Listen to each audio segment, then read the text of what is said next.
Thank you everyone for joining us at this event. It is a true honor to have such amazing players and community. In this special event, I would like to take you all back in time and share all the explorations we have done before the game finally took its form as what we know today as Sky. It blows my mind to realize how far Sky has come and how many of our dreams have actually come true. It has been quite a journey, full of hopes and wonders, some struggles of course, but the result was miraculous.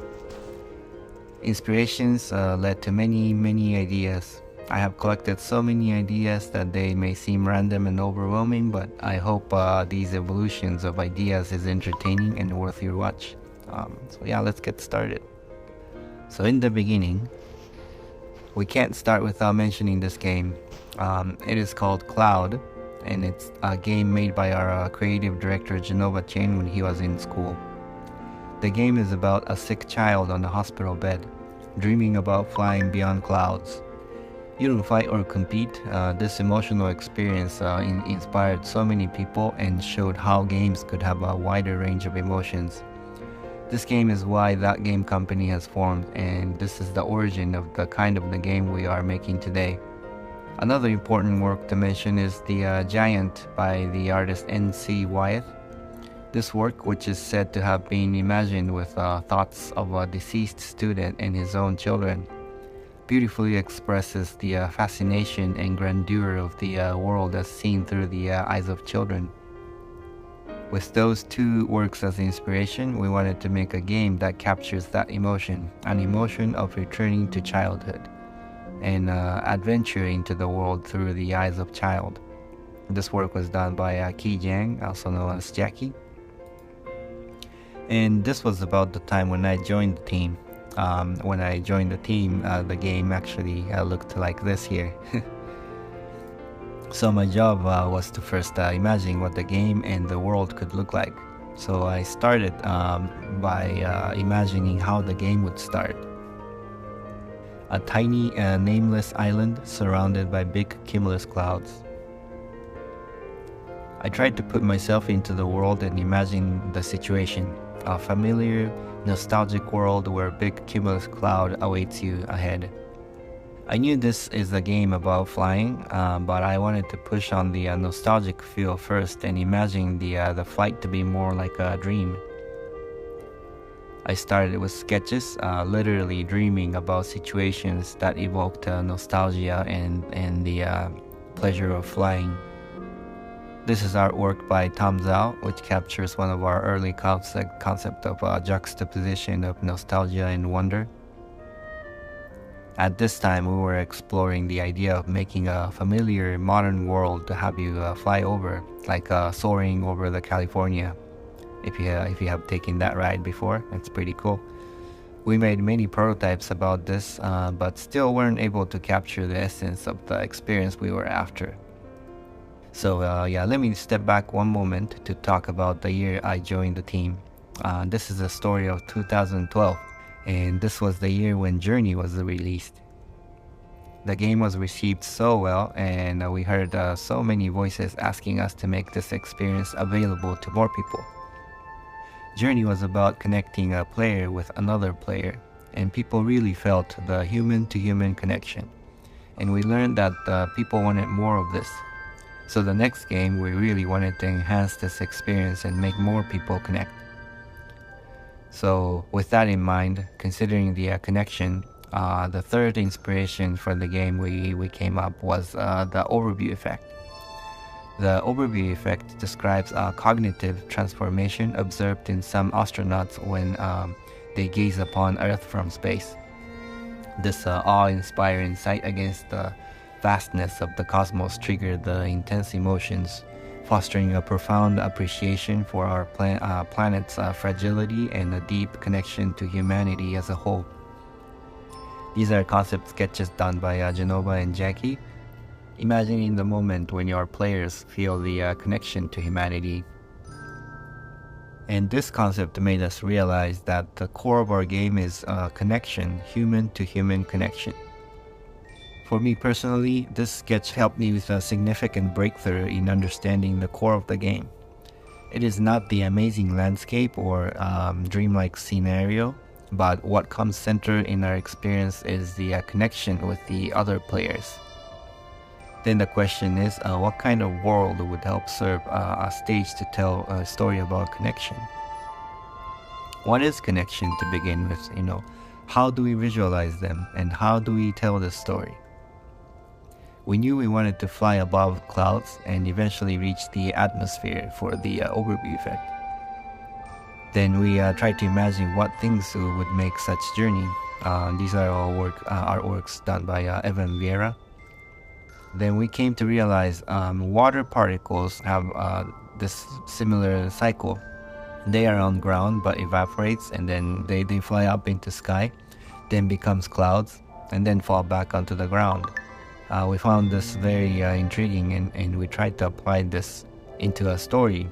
It's a story of a cycle of particles all heading towards the storm to be purified and then to be reborn again.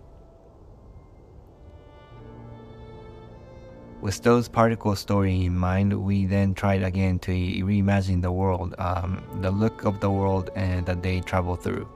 Tried to imagine a world above clouds. Maybe these particles are physical form of people's dreams and memories. When they travel through clouds, maybe clouds reflect those memories and make that into physical forms. I have personally been fascinated by clouds and have observed many clouds. Staring at clouds and imagining shapes on them was my second nature, so it was pretty fun time to sketch out clouds, shaping them like a piece of clay. Tried many iterations, trying to get a sense of a world from them.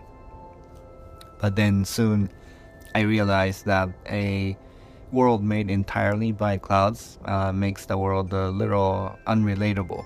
We live on grounds, and things on grounds give us way more context to play with. But the dilemma was that we wanted to make a game about flight in sky. So I thought, why not bring the ground itself up into the sky? So I tried thinking about a ground that floats. But my issue here was that I tried too hard making these terrains to look exotic, and this was still not very relatable. So then I went back and onto the ground again, going back to my origin and imagining how I would start the game.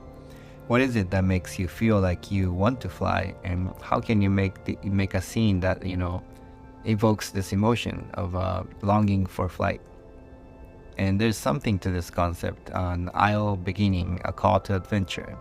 We have iterated on this first level of the game the most, but it's interesting to see how the concept of an island at the first level stayed true until the end. I'll be honest, we have been hitting a wall. We couldn't really figure out a world that was fun to be around. We needed things to do, which brought us to our next focus, which is creatures. They are the residents of this world. They're the ones that gives life into the world. So what are the things that live in this imaginary world? What are their function, and how do they serve you in the experience? I tried to imagine situations of the encounter of these creatures. First imagine birds, but birds in sky is not very fresh. That's not a new concept. We did want to present a new concept, new idea. We also didn't want our flight to look like it takes some effort. We wanted to preserve the elegant, dreamy quality in the way things fly in our game. Then we eventually found aquatic animals. How they swam was pretty elegant, and it was fitting for our game. To contrast the helpful creatures that are elegant and swimming, we also wanted to introduce antagonistic creatures. And this, you could see some origin for some of the dark creatures we have in the game today. Now that we are starting to fill the world with creatures, we then try to imagine if there has been any people in this world. Like showing this beautiful concept done by Tiffany Hayashi, or also known as Purple Almond. It would also add much depth in the world, to have history behind. Civilization would also bring possibilities to introduce puzzles to the game. It was really fun imagining, pieces of puzzles, made with ruins. So we brainstormed who are these people and what do they do. We tried to imagine civilization that could exist in a cloudscape. Do they live in caves? What are the materials they have to build their homes? Where do they get these materials? What's the surrounding biome? Because creatures are aquatic, maybe the landscape should also be inspired by aquatic things. Is this completely made up, exotic world? One of the efforts in trying to bring the concept of connection back to the core, we tried to imagine the world connected by a giant tree. These are some sketches done under this concept. Also, because of the aquatic reference, we also have thought about a world sunken underwater. This was a very interesting concept for me personally, but felt like it took the attention away from the sky. We did wonder if we should make these people still alive in the world or have them perished. Ruins underwater did make us realize that we prefer the civilization to be gone. We like the poetry of players to uncover the mystery through their own experience, rather than have them, talk to an NPC and, have the NPC talk and describe what happened. Having these people gone already also brings the opportunity to introduce antagonists to the story. Whatever that destroyed the civilization could be the challenge for the players as well. In this concept, you can see some dark shards penetrating through these ruins, and you could see some hint of how we've done the darkness in our game today. Eventually, the world is starting to show its form to us. Things are starting to come together. Terrains poking out of clouds like islands, surrounded by creatures gracefully swimming in the air, and ruins awaiting for the players to uncover their mystery. Now that we are finding the general structure of the world, we then dove into figuring out what the story of these people are. What are these people to begin with? Why do they live in clouds, and how did they live, and why did they die? That's quite an overwhelming question, so I again went back to the sketchbook and trying to imagine, being a player. What does it feel like to meet these people? People of clouds, what's their life like? Then I tried to remember our original inspiration. Why was NC Wyeth giant was such striking image? For me, it was because it made me remember the perspective of a child, when the world felt bigger than me and it was filled with mysteries. So I went back to the sketch and tried to imagine a giant in clouds, witnessing a giant in clouds appearing, and trying to imagine what would I see if I followed that giant. This imagination sparked many ideas for me. As a child, I found many of the things adults did felt mysterious and ritualistic, so I simply tried to reimagine and translate it where I saw adults did into this weird cloud people doing their jobs that I didn't understand. Thinking about jobs made me bring back the idea of particles in cycle.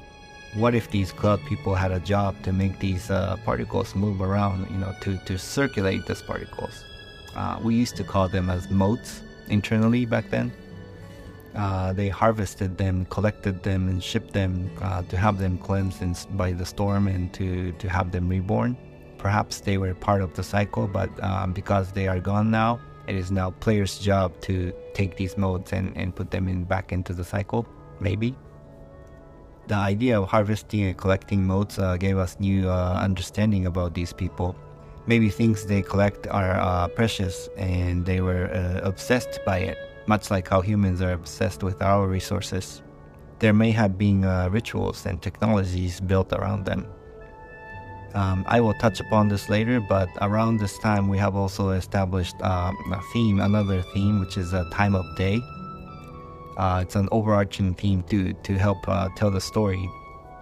And we knew we wanted to start the game on an island before starting the journey into the sky. And with the help of a time of day theme, we overlaid the concept of dawn as additional theme. I tried to imagine a dock that these people built to carry things into the sky, and then I tried to imagine being a player arriving here. What does it feel like? What does it look like?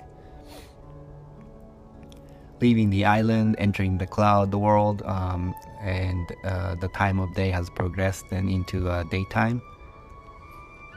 And then the time of day continues to progress through the journey, imagining how the ruins would change, what look different.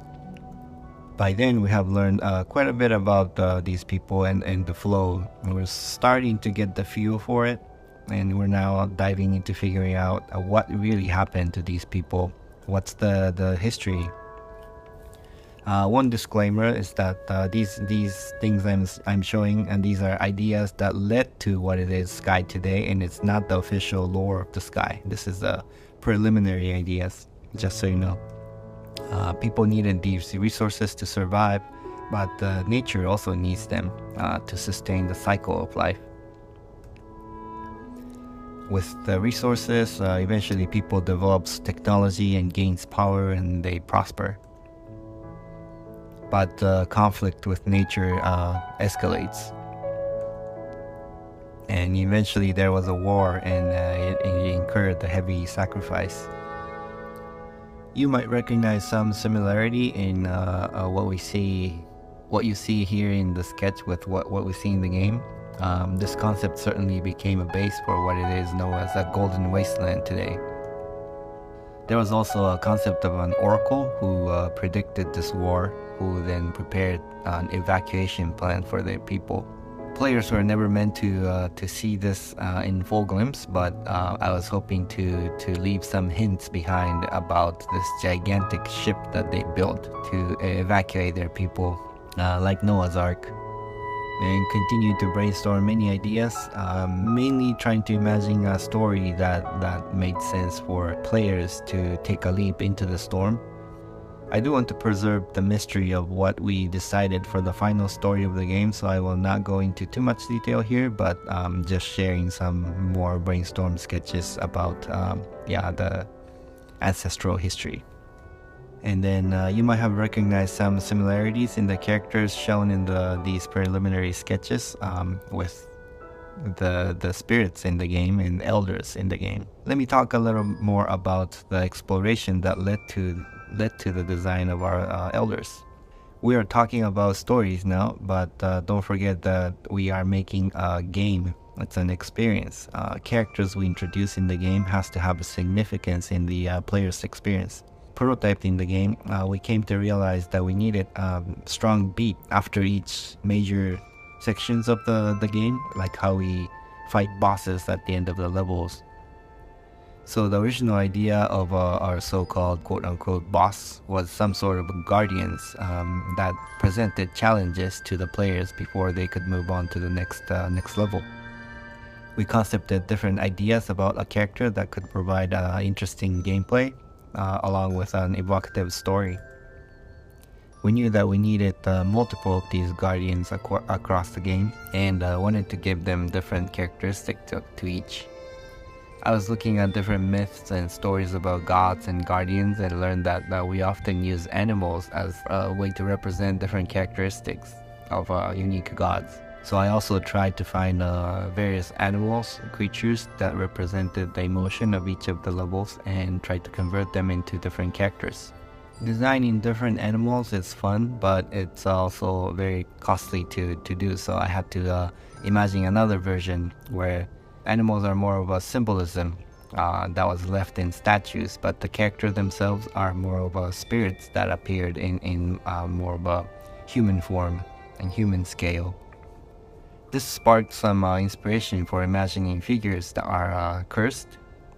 Each presents a challenge to the player, and their characteristic was represented by missing body parts. Not sure if you can recognize, but these are what eventually becomes Elders of the Isle and Elder of Prairie.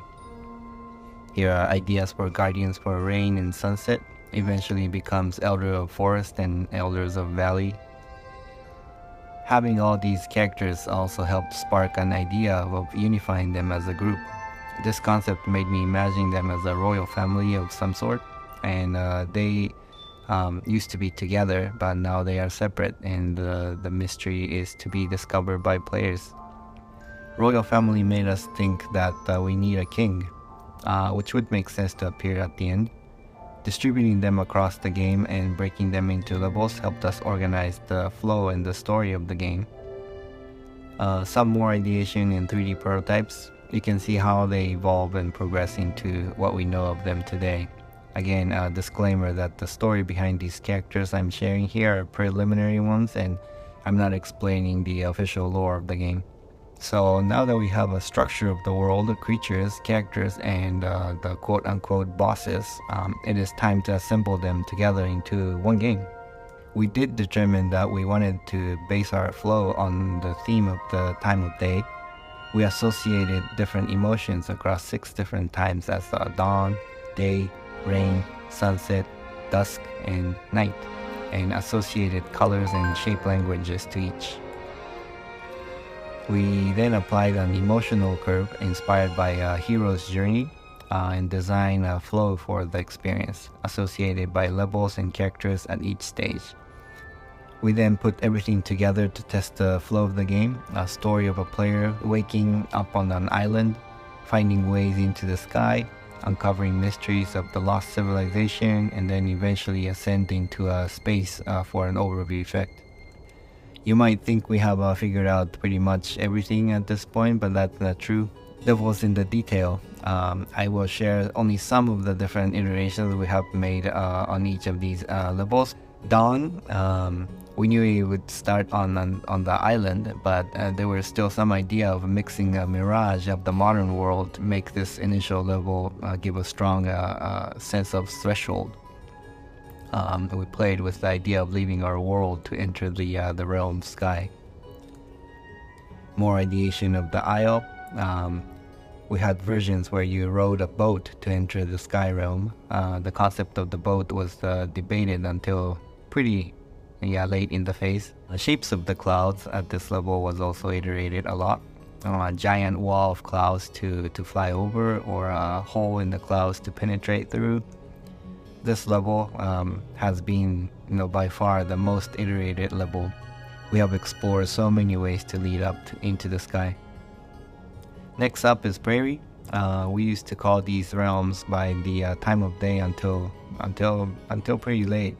Many of us, including myself, still reference these levels by the time of day. These concepts by Tom helped us determine the color of the terrain in the sky. We wanted to reference biomes from high altitude.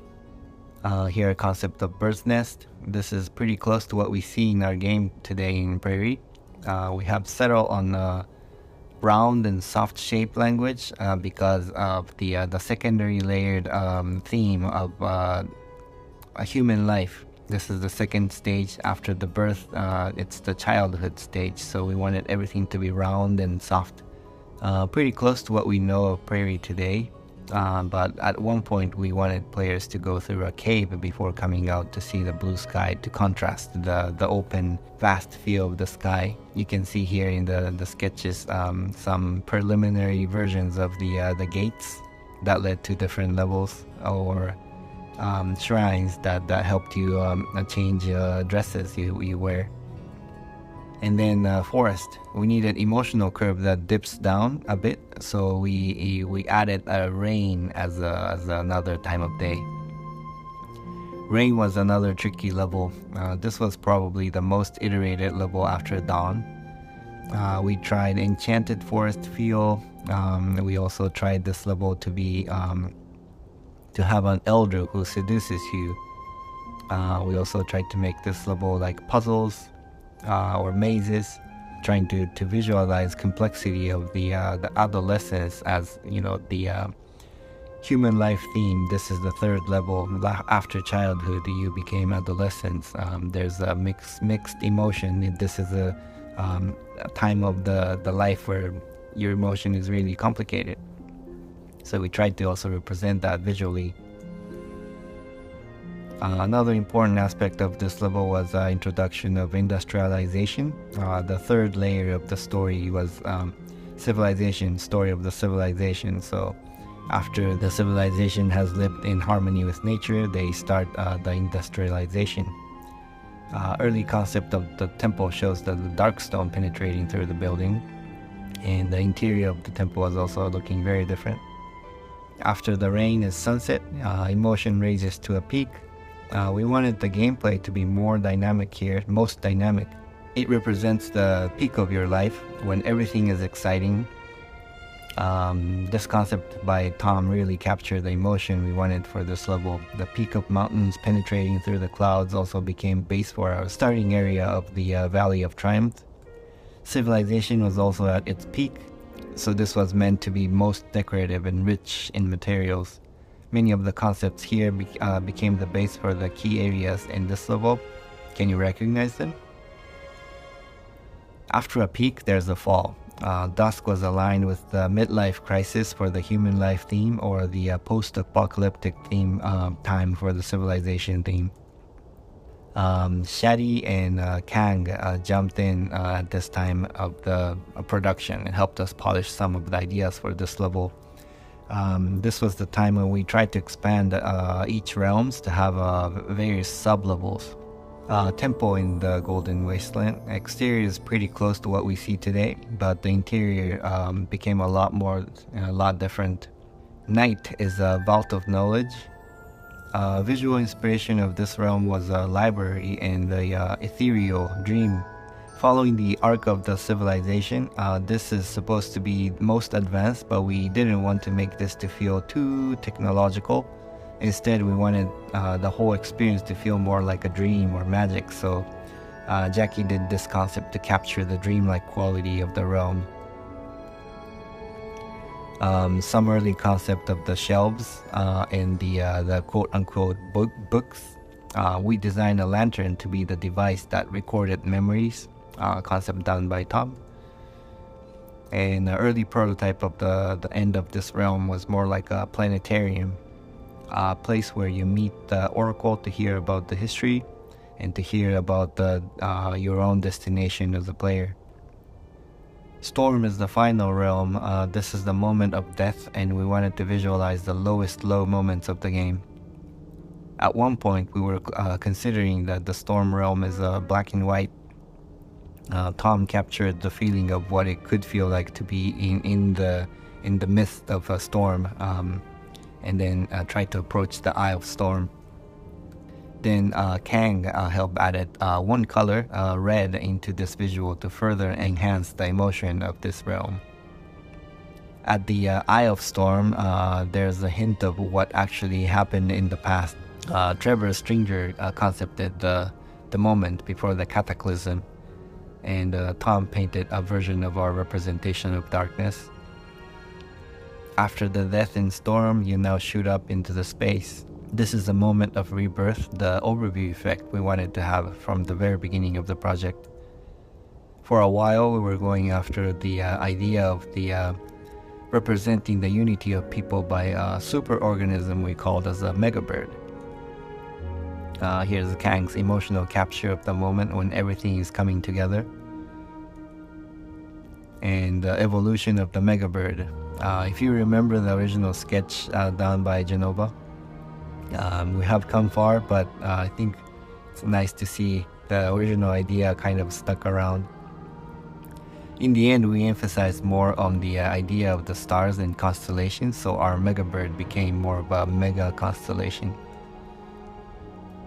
Because there are too many layers of different problems we were solving to consolidate into one experience. I am abbreviating a whole lot of the process that we went through, but I hope you were able to watch how ideas were created and morphed and evolved into what comes Sky today. And then finally a game was released. I was only able to show only some of the 2D concepts, but making of this game really involved the high-level concepts of storytelling, game designs, engineering, 3D modeling, sound effects, and music. Literally everything had to come together to form this special game. A spark of inspiration initiated this project. We played and iterated on so many ideas. It was fun to iterate, but sometimes became overwhelming. After each failures, we stood up and we never gave up. We kept on going. There were times we felt like we really lost our direction, but we continued. I was really not sure if this game would do well, but kept on going, believing that there's something at the core in this game that is worth sharing with the world. And then we broke through, released the game. So many rough edges and unpolished details, but the game was released, and then in the end received by millions of people. Today the game is still alive, and with the support of all the players, including yourself, it is growing and evolving even more. This is the end of my presentation, but I truly believe that the making of Sky was kind of a miracle. I hope seeing the birth and the evolution of the game was interesting to you. I am grateful to say that Sky is much alive still and continuing to change. And I am looking forward to witness how it's going to evolve more through the many years to come. Thank you.